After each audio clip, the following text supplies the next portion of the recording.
replacing MacBook Air 2024 screen that is broken, and so I'm disassembling the screen now.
Okay, so now I have to lift this nicely.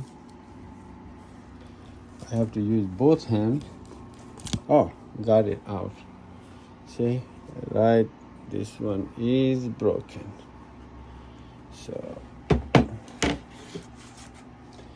I have a brand new, which I'm going to open. So I replace it, if you see, and the old one is here, but the problem is here. See that a small screen sensor is on the old one. I have to put it here, and this one is glued, so I need to figure out how to unglue it. So MacBook Air screen is all good.